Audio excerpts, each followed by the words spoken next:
São 7h31. Os senadores barraram nesta terça-feira o afrouxamento da legislação eleitoral, mas mantiveram uma brecha aberta para o aumento do volume de recursos do Fundo de Financiamento das Eleições de 2020. Carlos Alberto. O plenário do Senado aprovou na noite desta terça-feira, em votação simbólica, o projeto de lei que abre brecha para um fundo eleitoral maior nas eleições municipais de 2020. O montante não está definido, mas os senadores, no entanto, anunciaram um compromisso para que a verba tenha o mesmo valor do pleito presidencial do ano passado, ou seja, 1 bilhão e 700 milhões de reais.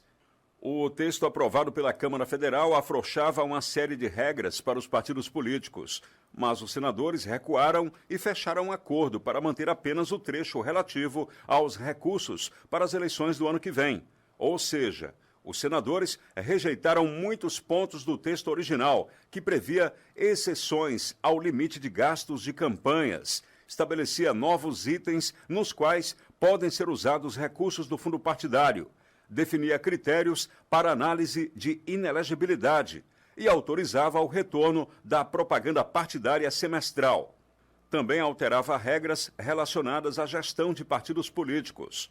O texto original ampliava ainda as possibilidades de uso dos recursos do fundo partidário por parte das legendas, com a permissão para a contratação de serviços de consultoria contábil e advocacia, inclusive em qualquer processo judicial e administrativo de interesse ou litígio que envolva candidatos do partido, eleitos ou não, relacionados ao processo eleitoral, ao exercício de mandato eletivo ou que possa acarretar reconhecimento de inelegibilidade.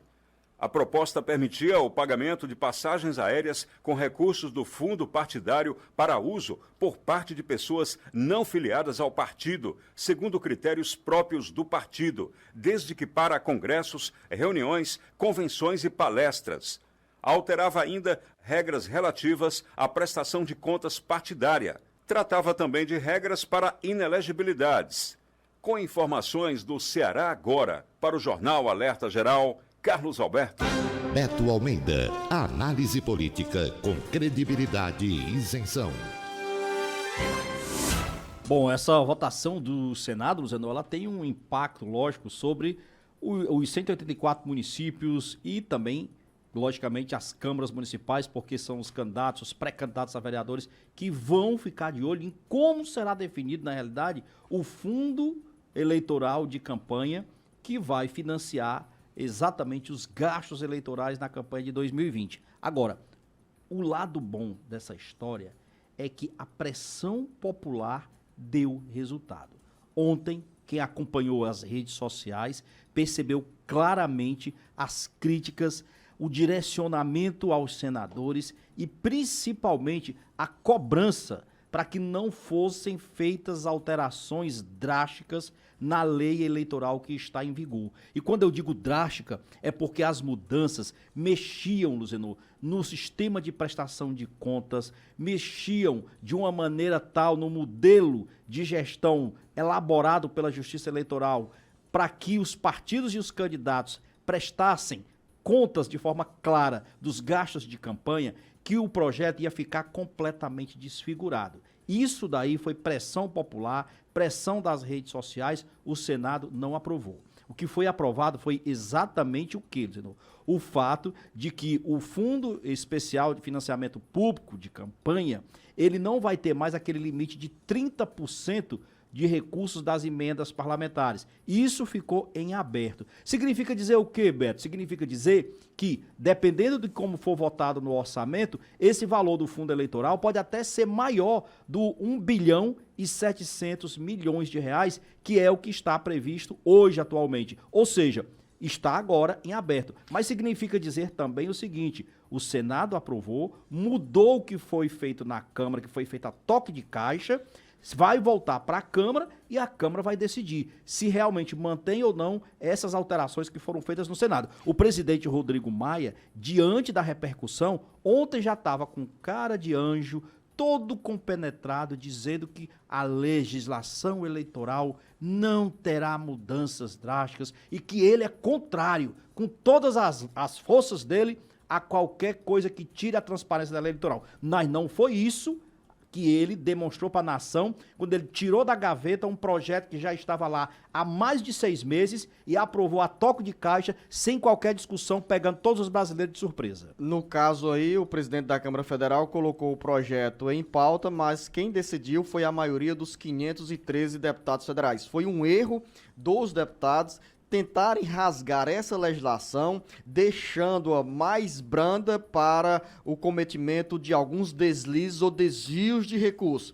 Em bom momento, o jornalista Beto Almeida, como você bem retratou em seu comentário, os senadores corrigiram essa distorção e quando você fala sobre a repercussão negativa da possibilidade de aumento dos recursos para o financiamento das campanhas eleitorais, houve uma movimentação pelos veículos de comunicação, pelas redes sociais, uma pressão grande sobre os deputados federais e senadores para serem mais contidos na ânsia de aumentar o volume de dinheiro destinado para o financiamento da campanha eleitoral. Os senadores partiram do pressuposto de que o parâmetro para gastos na campanha de 2020 será o valor do fundo eleitoral da eleição de 2018, ou seja, 1 bilhão e 700 milhões de reais. E o discurso, com a força e com a pressão popular, prevaleceu diante de uma situação que exige prudência. Se o governo federal está contingenciando recursos do orçamento da União pelas limitações financeiras do caixa do governo federal, nada mais justo que nós tenhamos também contidos os gastos de financiamento público das campanhas eleitorais. E aquilo, Zeno, eu deixo uma provocação aos nossos ouvintes. Quem concorda e quem acredita de boa fé, por exemplo, que o financiamento de campanhas com dinheiro público resolve os problemas, por exemplo, que a gente vinha vendo de Caixa 2, de candidatos laranjas, não resolve, Zeno. Você disse uma coisa aí que é verdade. O país está em sérias dificuldades financeiras, está contingenciando o orçamento, segurando verba, cortando bolsas, cortando investimentos. Nós estamos aqui, os deputados estaduais do Ceará, pedindo, apelando à bancada federal por mais verbas que o governo prometeu e não encaminhou para o Ceará, por exemplo, para concluir a obra do Cinturão das Águas. Falta verba, Luciano. E aí é dinheiro que não falta, por exemplo, para bancar a campanha eleitoral. Eu sou contra, Luciano, essa história do financiamento público de campanha. É um absurdo. Aí você vai me perguntar, Beto, então você quer que volte o financiamento privado? Tem que voltar. Agora, tem que voltar de forma mais transparente, mais real, com mais fiscalização. Não dá, porque quem paga essa conta, Luciano, é eu, você, somos todos os brasileiros que pagamos impostos 4 meses, Luciano. A gente trabalha dos 12 meses, 4 meses, só para pagar imposto ao governo. É justo, então, que esse dinheiro seja carreado para campanhas eleitorais? São 7 horas e 40 minutos, eu estou com mão no queixo aqui, porque o jornalista Beto Almeida, antes mesmo da minha manifestação, ele já foi dizendo raivoso que você já vai perguntar. Beto Almeida, você pode até me questionar sobre esse assunto, mas não fazer um pré-julgamento. Eu digo o seguinte, seja com financiamento público ou privado das campanhas eleitorais, os partidos, os candidatos precisam usar da retidão como caminho de combate à corrupção. Não dá para nós termos desvio de recursos, superfaturamentos em campanhas eleitorais. Então, seja com financiamento público, seja com financiamento privado, não se permite, não se tolera, a população não tolera os abusos que nós temos a cada campanha eleitoral. E mais, Beto Almeida, para ficar ao seu lado e para você diminuir a intensidade da sua irritação, eu também sou a favor do financiamento privado da campanha. Quem tiver dinheiro para bancar sua campanha, que o faça. Não dá para se meter a mão no bolso do poder público, que já tem limitações gigantescas, enquanto a população sofre com a falta de serviços de melhor qualidade, com melhor funcionamento, para se bancar a campanha eleitoral. Exatamente isso, Zeno. Eu acho que está na hora de se enfrentar para valer uma reforma eleitoral e partidária profunda. Acabar com esse casuísmo de a cada 2 anos ter que mudar a legislação. E o que é pior, muda a lei eleitoral, faltando exatamente pouquíssimo tempo para a campanha que vem, como agora. Essa correria desatada, essa sangria desatada, é porque a lei tem que entrar em vigor um ano antes do pleito. A eleição do ano que vem é 4 de outubro, o primeiro turno, Luzinor. Significa dizer que toda essa correria é para aprovar essas mudanças antes do dia 4 de outubro desse ano. São 7 horas e 42 minutos. Quero conversar também com você sobre uma decisão do Tribunal Superior Eleitoral adotada na noite desta terça-feira, que aponta que candidaturas laranjas podem gerar a cassação de toda a chapa eleita. O uso de candidaturas femininas laranjas provoca a perda de mandato de todos os eleitos. A decisão do Tribunal Superior Eleitoral, TSE, foi adotada na noite desta terça-feira ao julgar um caso de fraude da cota feminina na eleição de 2016. A decisão do TSE foi tomada por 4 votos a 3 no julgamento do processo, envolvendo candidatos laranjas da coligação que elegeu 6 vereadores na cidade de Valência, do Piauí. Esse é o primeiro processo de fraude na cota de gênero julgado pelo TSE. Ao todo, entre eleitos e não eleitos, 29 candidatos registrados pelas duas coligações tiveram o registro indeferido pelo mesmo motivo. Isso vai ter uma repercussão grande, Luzinor, porque se essa decisão foi adotada por uma ocorrência desses laranjais aí em Valência, no Piauí, significa dizer que ele vai ter repercussão maior, inclusive, por exemplo, em âmbito federal, estadual e principalmente no PSL, que é o partido do presidente Jair Bolsonaro, que é alvo, não sozinho, mas principalmente ele, de várias denúncias de irregularidades em que mulheres teriam sido usadas nessa cota de gênero de 30% delas, mas usadas como laranjas. É lamentável. Aliás, é outra polêmica aqui que eu também vou discordar.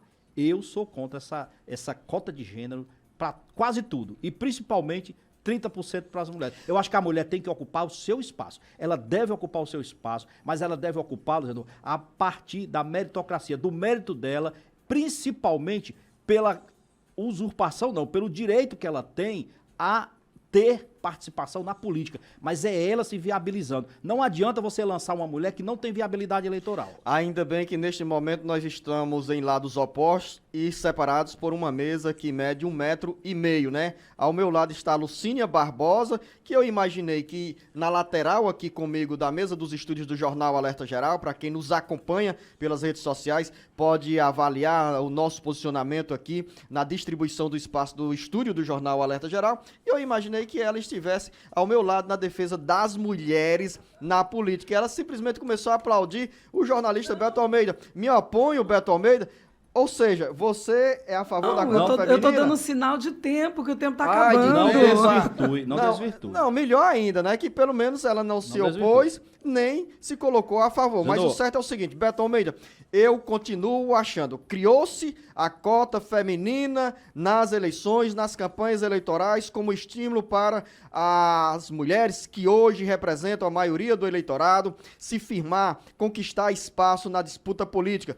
Continuo considerando que essa cota feminina, que destina 30% das vagas dos partidos na disputa ao legislativo, é essencial, estimula e incentiva as mulheres a pensarem mais sobre a política, a ocuparem espaço e a disputarem mandatos. Precisamos, sim, de vozes femininas, de mais vozes femininas que tá proibindo, no parlamento. Beto Almeida, nós temos a cultura do machismo ao longo da nossa existência, são 500 anos de sofrimento, de preconceito neste país, e se você pressiona e você vem dizer por que elas não vão, é uma provocação desnecessária. Por que não se fala assim? Vamos estimular, vamos deixar o espaço, vamos fazer com que as mulheres estejam mais presentes na vida política do país, como elas estão presentes na vida como mães, como donas de casa, como trabalhadoras, e não ficar distante da vida política do país. Ok, Luciano, esse assunto a gente ainda vai voltar a ele em outras situações. Esse seu discurso é bacana, muito bacaninha, mas não saia e não fuja do mérito da questão. Não há Qual proibição é o mérito da nem questão? O mérito da questão. as mulheres não estão proibidas e nem desestimuladas a participarem da política. Elas precisam Elas sim, estão sendo estar chamadas. presentes. Elas estão Elas sendo não- chamadas. não precisa de Precisam cota. ser estimuladas. Não precisa de cota. É importante, Beto, a cota, porque os partidos são obrigados a criar instrumentos para permitir que as mulheres estejam mais presentes na disputa Me eleitoral. aponte qual é o partido que proíbe isso, o que dificulta. Beto Eu não Almeida, conheço um, vou senador. voltar Eu não à conheço. provocação. Não conheço um. Vou voltar a responder Mas a sua tá bom. provocação. Eu uso a expressão. Você tá É, perdendo, você tá gastando seu latim aqui. Não, Beto Almeida, eu acho que o nível da discussão não é esse, né? Não é que eu esteja perdendo tempo nem jogando palavras ao vento. Eu estou saindo em defesa da cota. Não está, nesse momento, com proibição. Ah, qual o partido que proíbe? Na hora que você faz essa pergunta, você está desviando o tom da discussão, porque não existe proibição, Beto. O que nós temos é uma cota de 30%. Vai embora que eu vou Mas também. olha, deixa eu mandar aqui um bom dia para o meu Aí amigo. tinha muitos outros assuntos para falar. Mas a Lucia já tá batendo ali e eu não quero perder E a ele com oportunidade. razão, né? Eu não quero perder a oportunidade de dar um bom dia para um ouvinte nosso aqui especial. Todos os nossos ouvintes são especiais, mas o Eric Carlos, é um jovem lá de São Gonçalo do Amarante, batalhador, um cara presente no dia a dia ali do município, da comunidade dele, nosso ouvinte do Alerta Geral. Eric Carlos, um bom dia para você, meu amigo, que você esteja nos acompanhando sempre. Inclusive, o Eric Carlos, ele, jovem, é pré-candidato a vereador e não esperou apoio de ninguém para isso não, Luciano, botou as caras. São 7 horas e 47 minutos. Eu tô rindo aqui da provocação da Lucinha. Lucinha, eu ainda volto com o Beto Almeida. O Ceará